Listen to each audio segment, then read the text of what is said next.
Hello everyone, good morning सभी को। आप सभी कैसे हैं? और मैं आशा करता हूँ आप लोग ठीक होंगे। तो गाइस, आज हम लोग बात करेंगे सहारा मरुस्थल के बारे में। सहारा मरुस्थल से जितने भी प्रश्न आज तक पूछे गए हैं उन सारे प्रश्नों को हम लोग यहाँ पे डिस्कस करने वाले हैं, ठीक है।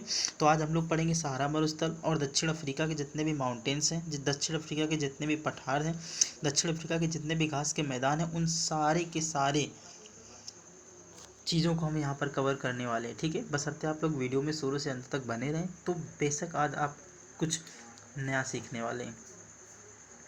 चलिए शुरू करते हैं। देखिए, लिखा हुआ है सहारा मरुस्थल। सहारा मरुस्थल दुनिया का सबसे बड़ा गर्म मरुस्थल है।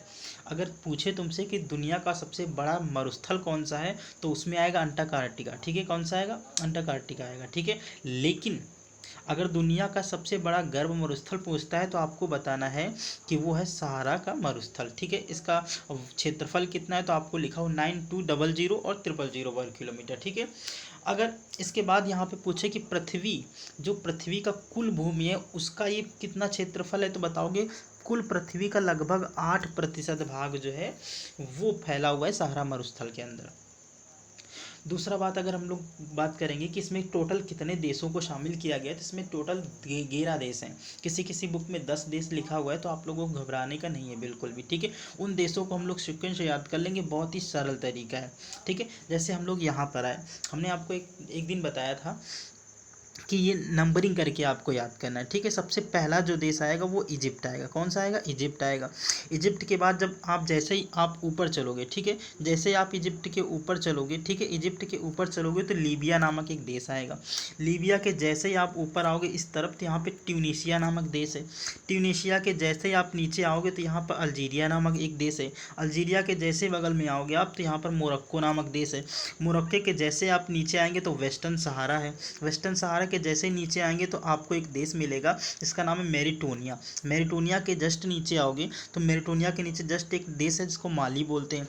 माली के बगल में, माली के जैसे आप नीचे आएंगे, जैसे, ठीक है, तो माली के जैसे ही नीचे आएंगे आप लोग तो माली के नीचे आपको एक देश मिलेगा यहाँ पे नाइजर। कौन सा मिलेगा? नाइजर।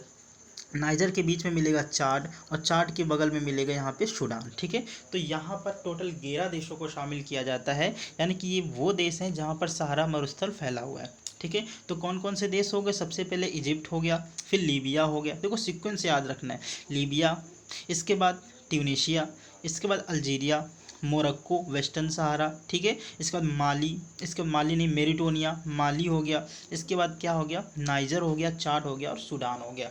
तो यहाँ पर प्रश्न 2 पूछता है, निम्नलिखित में से किस देश में सहारा का मरुस्थल नहीं फैला हुआ है, तो वो आपको नाइजीरिया दे देगा या फिर दक्षिणी सूडान दे देगा, ठीक है। तो लालो यहाँ याद रखना है कि ना तो नाइजीरिया में है और ना ही दक्षिणी सूडान में है। अगर नाइजर देगा तो आपको टिक कर देना, लेकिन नाइजीरिया देगा तो गलत बात हो जाएगी, ठीक है। अच्छा, अब आगे हम लोग देखते हैं कि सहारा मरुस्थल में जो शुष्क घाटियां हैं वहाँ नमक के मैदान, बंजर और चट्टानी, पठार और रेत के टीले पाए जाते हैं, ठीक है। जैसे हमने कहा कि ये मरुस्थल है, ठीक है। तो कोई भी मरुस्थल होता है उसमें 2 प्रकार के होते हैं। मरुस्थल जो होते हैं 2 प्रकार के होते हैं। एक जो है उसमें सैंड होती है, क्या होती है? सैंड होती है, यानी कि वो रेतीला भाग होता है। दूसरा होता है उसमें रॉक्स वगैरह होते हैं, ठीक है, रॉक्स वगैरह होते हैं। तो जो तुम्हारे मरुस्थल होंगे वो 2 प्रकार के होते हैं। पहला कौन सा होगा? सैंडी भाग होगा और दूसरा होगा रॉकीज भाग होगा। सैंडी भाग का मतलब होता है ऐसा मरुस्थल जहां पर रेत पाई जाएगी, और रॉकीज का मतलब होगा ऐसा मरुस्थल जहां पर बड़े बड़े ऊंचे ऊंचे पर्वत और चट्टानें पाई जाती हैं, ठीक है। तो जो सैंड वाला भाग होता है उसको बोलते हैं हम अर्ग बोलते हैं। क्या बोलते हैं? इसको अर्ग बोलते हैं। और जो रॉकी पर्वत बोलता है उसको हम बोलते हैं, जो रॉक्स वाले होते हैं उसको हमादा बोलते हैं। क्या बोलते हैं? हमादा। तो जो सहारा मरुस्थल है वो 2 प्रकार का है, ठीक है। उसमें अर्ग मरुस्थल भी है और दूसरा हमादा मरुस्थल भी है, ठीक है। अच्छा, पूरा का पूरा जो तुम्हारा सहारा मरुस्थल है, पूरा का पूरा जो सहारा मरुस्थल है, यहाँ पर लगभग 20 झीलें पाई जाती हैं। कितनी? लगभग 20 झीलें पाई जाएंगी, लेकिन उनमें से आपको 20 झीलों के नाम नहीं याद रखना है। उनमें से केवल आपको एक झील का नाम याद रखना है, क्योंकि वो झील जो है वो सहारा मरुस्थल की मीठे पानी की झील है। ठीक है। कौन सी? मीठे पानी की झील है, उसका नाम है चाड झील। क्या नाम है उसका? उसका नाम चाड झील है। और ये जो चाड झील है वो चाड देश में स्थित है, ठीक है। हमने बताया था आपको चाड झील जो है, जो चाड देश है, जो चाड देश है वो तुम्हारा किन किन देशों के बीच फैला हुआ है? तो मैंने अभी तुमको बताया क्या, जो चाड देश है, ठीक है, चाड देश है वो नाइजर और सूडान के बीच में स्थित है, ठीक है, नाइजर और सूडान के बीच में स्थित है। रेगिस्तान का मतलब क्या होता है कि जहाँ पर 25 सेंटीमीटर से कम बारिश होती है उस स्थान को रेगिस्तान कहते हैं। लेकिन जो सहारा मरुस्थल है वहाँ पर 1 इंच से भी कम बारिश होती है। कितनी लागो? 1 इंच से भी कम बारिश होती है सहारा के मरुस्थल में। इसके बाद सहारा रेगिस्तान में सबसे गर्म तापमान जो होता है वो 58 डिग्री सेल्सियस दर्ज किया गया। रेगिस्तान की सबसे ऊंची चोटी माउंट कौसी है, ठीक है, माउंट कौसी है जो चाड देश में स्थित है। कहाँ पर है? चाड देश में स्थित है। और ये सहारा मरुस्थल की सबसे ऊंची चोटी है माउंट कौसी, जिसकी ऊंचाई की अगर हम लोग बात करेंगे तो 3415 मीटर इसकी ऊंचाई हो जाएगी। लेकिन एक बात यहाँ से याद रखना है, ये क्या है? ये पहले एक ज्वालामुखी था, लेकिन अब ये क्या हो गया है? विलुप्त हो गया है। पहले ज्वालामुखी पर्वत था, लेकिन अब वर्तमान में जो ज्वालामुखी पर्वत नहीं है, या फिर हम कह सकते हैं कि विलुप्त ज्वालामुखी है। इसके बाद यहाँ पर जो क्षेत्र, यहाँ पर जो एक पूरा का पूरा क्षेत्र पाया जाएगा, ऐसे करके पूरा का पूरा क्षेत्र पाया जाएगा, उसको हम बोलते हैं सहारा का मरुस्थल। और सहारा के मरुस्थल में ही जो घास के मैदान पाए जाएंगे उन्हें हम बोलते हैं साहेल। क्या बोलते हैं? उन्हें हम साहेल बोलते हैं। यानी कि जो सहारा के मरुस्थल में जितने भी घास के मैदान पाए जाएंगे उन्हें हम साहेल बोलेंगे। और ये साहेल हैं, इन्हीं को सवाना भी कहा जाता है। क्या कहा जाता है? इन्हें सवाना कहा जाता है। और ये जो सवाना होते हैं वो शुष्क उष्ण कटिबंधीय क्षेत्र होते हैं, ठीक है। ये कैसे होते हैं? तो ये अर्ध शुष्क उष्ण कटिबंधीय क्षेत्र होते हैं। यानी कि यहाँ का जो जलवायु पाई जाएगी वो अर्ध शुष्क उष्ण कटिबंधीय जलवायु पाई जाएगी। और इसी के कारण जो यहाँ पर घास के मैदान होंगे उन्हें सवाना कहेंगे। और सवाना को ही बड़ा रूप जो होता है उसको साहेल कहा जाता है। इसके बाद ये साहेल जो है वो कहाँ पर है? तो नाइजर नदी घाटी के आसपास के क्षेत्र में ये वाले घास के मैदान पाए जाएंगे। इसके बाद हमने कहा था कि अर्ग सहारा का रेतीला भाग होता है और हमादा जो होता है वो सहारा का चट्टानी भाग होता है। ये हम तुमको पढ़ा चुके हैं। और हमने यहाँ पे ये भी बताया है कि यहाँ पर अधिकतम तापमान जो है 58 डिग्री सेंटीग्रेड दर्ज किया गया है, ठीक है। तो चलते हैं दोस्तों, अब आगे हम लोग बढ़ते हैं। यहाँ तक हम लोगों ने सीख लिया। इसके बाद हम लोग इसकी मैपिंग देख लेते हैं। अभी हमने तुमको बताया था कि मैपिंग में सबसे पहले आपको यहाँ से चलना है, ठीक है। सबसे पहले इजिप्ट हो गया, इजिप्ट के बाद लीबिया हो गया, लीबिया के बाद ये ट्यूनीशिया हो गया, ठीक है। लीबिया के बाद ट्यूनीशिया हो गया, ट्यूनीशिया के जैसे ही नीचे आएंगे तो अल्जीरिया हो जाएगा। और ये जो अल्जीरिया देश है, ठीक है, ये जो अल्जीरिया देश है ये अफ्रीका महाद्वीप का सबसे बड़ा देश है। और कुल पृथ्वी की अगर हम लोग बात करेंगे, पृथ्वी में सबसे बड़ा देश कौन सा है? तो सबसे बड़ा देश रूस है। लेकिन अल्जीरिया जो है वो 9वें नंबर में आएगा। किस नंबर में आएगा? तो ये 9वें नंबर में आएगा। 9वें नंबर में नहीं, शायद 10वें नंबर में आएगा। लालो कंफर्म कर लेना, ये 10वें नंबर में आएगा, ठीक है। इसके बाद यहाँ पर मोरक्को स्थित है और मोरक्को में भी ये वाला कुछ भाग जो है ये सहारा के मरुस्थल में आता है। मोरक्को के बाद वेस्टर्न सहारा आएगा। वेस्टर्न सहारा के बाद नीचे ये देखो मैरिटोनिया है, और मैरिटोनिया के बाद माली, और माली के बाद नाइजर। अब देखो ये वाला जो देश है ये नाइजर है, ठीक है। लेकिन यहाँ पर ये देश जो है ये नाइजीरिया है, ठीक है। तो नाइजर जो है वो लैंड लॉक्ड कंट्री है और नाइजीरिया जो है वो लैंड लॉक्ड कंट्री नहीं है, क्योंकि वो अटलांटिक ओशियन से अपनी सीमा को साझा करेगा। इसके बाद यहाँ पर एक चाड झील है, चाड झील है, ठीक है। यहाँ पर चाड झील है जो सहारा मरुस्थल की एकमात्र ऐसी झील है जो मीठे पानी की झील है, वरना यहाँ पे जो जितनी भी 19 झीलें हैं वो सारी के सारे खारे पानी की झीलें हैं। इसके बाद यहाँ पर एक देश स्थित है सूडान, और सूडान के पास यहाँ पर एक है दक्षिणी सूडान, ठीक है। 2011 में ये दोनों को अलग कर दिया गया था, वरना इससे पहले जो है अफ्रीका महाद्वीप का सबसे बड़ा देश जो था वो सूडान था। लेकिन 2011 में हुआ क्या, आंतरिक कारणों से इसको क्या कर दिया गया, दोनों को अलग कर दिया गया। और अब जो है वो अल्जीरिया जो है दक्षिण अफ्रीका का अफ्रीका महाद्वीप का सबसे बड़ा देश अल्जीरिया है, ठीक है। तो टोटल 11 देशों के बारे में हमने यहाँ पे बात कर ली। ये वो देश हैं जहाँ पर सहारा मरुस्थल फैला हुआ है, ठीक है। अच्छा, अब हम लोग आगे बढ़ते हैं। इसके बाद हमने यहाँ पे बता दिया कि अब देखो यहाँ पे एक इंटरेस्टिंग फैक्ट देखते हैं हम लोग। अगर हम लोग बात करेंगे पूरी पृथ्वी में इतना बड़ा क्षेत्र है, ठीक है, जितनी पूरी पृथ्वी में इलेक्ट्रिसिटी की ज़रूरत होगी उतनी पृथ्वी में उतने हम लोग सहारा मरुस्थल के एक छोटी सी जगह को अगर ले लें और यहाँ पर हम लगा दें एक सोलर पावर प्लांट। क्या लगा दें? Solar power plant. थोड़ी सी जगह में लगभग हम कह सकते हैं 121 किलोमीटर या फिर 120 किलोमीटर ठीक है। 120 वर्ग स्क्वायर मीटर में क्या करते हैं हम लोग, यहाँ पे एक सोलर पावर लगा दें, तो यहाँ पर इतनी ज़्यादा हीट है कि इससे पूरी पृथ्वी को विद्युत का आवंटन किया जा सकता है।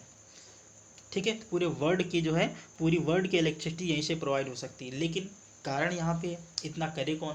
सबसे पहले अगर डिस्ट्रीब्यूट करना होता है हमें सोलर पावर प्लांट, तो हमें सबसे पहले ये करना होता है कि अपने घरों में लगाइए, फिर इसके बाद बड़ी बड़ी बस्तियों में लगा दीजिए, छोटी जिसमें 2,000 हो, 3,000 लोग रहते हों, तो ऐसे ऐसे करके डिस्ट्रीब्यूट किया जाता है। लेकिन बड़े सोलर पावर प्लांट लगाने में बहुत सारी समस्याएँ होती हैं, इसलिए अभी यहाँ तक नहीं लगा। आप लोग ये सोच रहे होंगे कि हम ही ऐसा क्यों सोच रहे हैं, किसी ने और सोचा नहीं होगा, तो ऐसी कोई बात नहीं। ठीक है, चलते हैं हम अब आगे। इसके बाद हम लोग देखते हैं लाल सागर के बारे में। ठीक है, अभी हमने क्या पढ़ा?